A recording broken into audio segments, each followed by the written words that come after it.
profitable. So every part of the business is aiming towards the fact that they should be making profits, which begs the question, would CSR have even come about if there was no profitable or positive effect of it?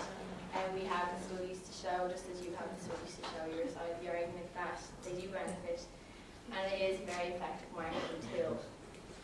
You brought up the recession several times, and I don't think, from our point of view, customers have taken a positive interest in CSR before the recession, so who's to say they won't take a positive interest in it into the future as well. So with the recession, people are cutting back on spending. CSR is helping the community. The future of these companies that are helping the community surely will reflect well on them after the recession if people can see that they have invested a lot in the community and that their profit might benefit in the long term. So I'll just run through everyone. Our main points was that Neil Oaken showed that it is part of a kind of hierarchy, and he has studies to prove that. And Shane focused on the fact that it is a marketing tool, and most of us do buy into it. That it's part of the whole business idea, it's part of the whole business entity towards making a profit. As Kira addressed the legal personality, that we all have an obligation to be good just as well as the oil company has. It's justified to be good as well. A point of information. I think that what you said, they have an obligation to their shareholders as well. Yeah, the profit. You're saying business, yeah, you're saying businesses to get profits. Isn't that just for their shareholders? Point of information, it's not robbing the shareholders. When the shareholders have the right, they want to give money to charity that they can do themselves. Yeah, but how do you know that a shareholder hasn't looked to see that? But isn't a business not a person? Person in the organisation carry out CSR. So we're saying business in the entity. You're back to the first point. Sure, you're the shareholder, you know exactly what's going on inside that business. But they don't have to say, like, if it's the business. You do have to say they have a vote. If you're a shareholder, you have a vote. Yeah, but isn't it? Yeah, what? Well, just say the majority. Hold on. Just say the majority don't want. Just say it's like 59% or whatever. You know, don't want CSR. Then 59%. Yeah, just say it's majority. It's a bigger majority that want it. Some companies are bigger than governments, and they have a lot of power, and they should use that in a way. Well, shouldn't the governments be adopting Well, the governments are almost bearing down these companies, like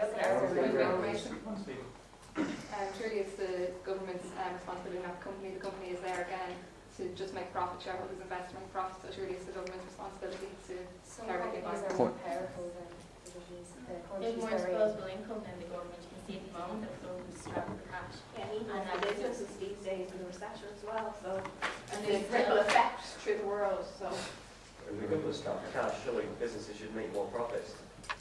Generate more tax revenues. Yeah, they're investing. They're reinvesting their profits into the future, as I said. The Irish government is known for investing a lot in charity, and we've seen where that's gotten them. How can you say there's a place for CSR and stuff from Irish business? Would you consider the government's business? Pardon? Would you consider the government's business? It's not really. Well, we're here to set up, it's here to run the country, do the hospitals and everything like that. Not all those ventures are actually profitable. Otherwise, we would have other businesses in here doing those jobs instead. But as well, some are privatised and some will be private public, so it is a mixture. It will be considered a business entity. Majority will be public, though. There's not that much private stuff out there. If you look at the hospitals, most of them will be public, so you can't exactly have a very profitable hospital unless you're charging extortion rates that they do in the privates. So it's not really a business. But their point is, 2 minutes left, no more questions.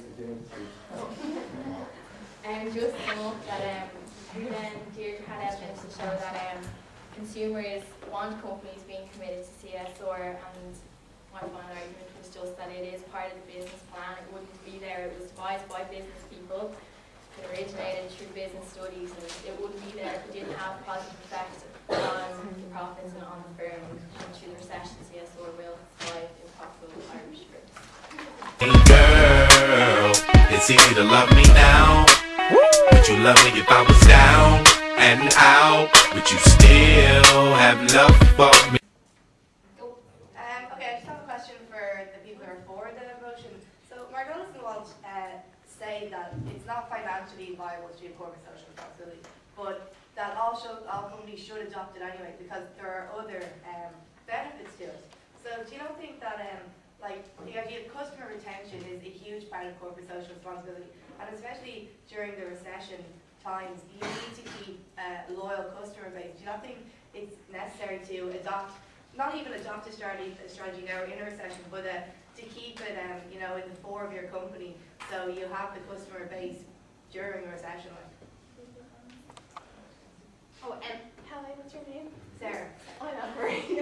And I was going to say, like, if you just say you run this company, just say you don't have enough money, and let employees go or put the money, reinvest into CSR, what would you want to do yourself? Well, I'm not saying, okay, So you're going to let people go. Your Anglo-Irish Bank example was was a absolutely example. ludicrous. Like, it's No. insane to say corporate social responsibility is the reason why Anglo-Irish No, I Bank didn't say that, I just said it. is doing so badly at the moment. I It's just because said they lend it's millions questionable motives. to builders. Like, it's not, you're not like adopting it right. Like, so I'm not saying that we should put money into corporate social responsibility and fire 30 people. I'm saying, like, businesses who are profitable, which is what we're talking here, profitable businesses should continue to have it at the fore of their company to keep customers during a recession. During the recession, but if just, as I said, if that company doesn't have the money, and But you we're let talking people about profitable companies, we're not talking about companies that don't have But money. at these So- times, when this is probably, there was profitable times, we have to get with the times. It's not profitable at the moment. We're talking about profitable companies here, so obviously they have the money. Can I just take that point as well? I understand what you're saying, retaining in a recession, obviously retaining your customers is the most, I mean, it's more important than any news. But I mean, there's other marketing tools that they use that that can be in place of actually giving money away to a charity. I mean, as hard as it is to say, we obviously want to be as hard. We obviously want, you know, I mean, it's nice that companies can give back and everything, but I think that at that time they need to cut down to the bare bones of what they can do to retain those customers. They can't have as an elaborate a marketing scheme as they would have had beforehand. So they would have to cut back on certain things. And I think literally giving money away to people is just an expense they can't have at this moment in time. So that whether they use other marketing tools that will actually generate them profits or. Can I say one thing about that? Corporate social responsibility isn't all about giving money away. Like, you're saying huge amounts of money. You can adopt corporate social responsibility schemes that are virtually priceless. Like, if you look at Superquinn, okay, you go to Superquinn and Famous, they want to reduce use of plastic bags. So they give out boxes for you to put your food in. People are going to go Superquinn. They're an Irish company, so it's a perfect example, okay? It is low cost. It's not like they're giving money away to charity or anything, but it's a way of reducing pollution, and it is a corporate social responsibility idea that would make people prefer to go to Superquinn instead of Tesco. You know what I mean? Because well, maybe they should spend their time trying to think of how to get it through the recession and stop wasting their time on trying to. I think we have a point of information from the other team there. Yeah, mine was actually quite short, and Sarah actually touched on a lot of things that I was going to say. One was corporate social responsibility is not about just throwing money at people's problems. There's other ways to solve them. And two, when we were working about it with Intel, I know they're not an Irish company, but it's a really good example of how corporate social responsibility can be done without cost. They used volunteers who went after hours of work and worked in old folks' homes, painted schools. So, okay, there's going to be, say, €100 worth of paint. Is that not the person that's doing it? It's not the business that actually is going ahead. Like, well, no, if the company wasn't there, sorry, we were. It's the person who's doing CSR, not the business. Have to move on to this one. So just to finish. No. No.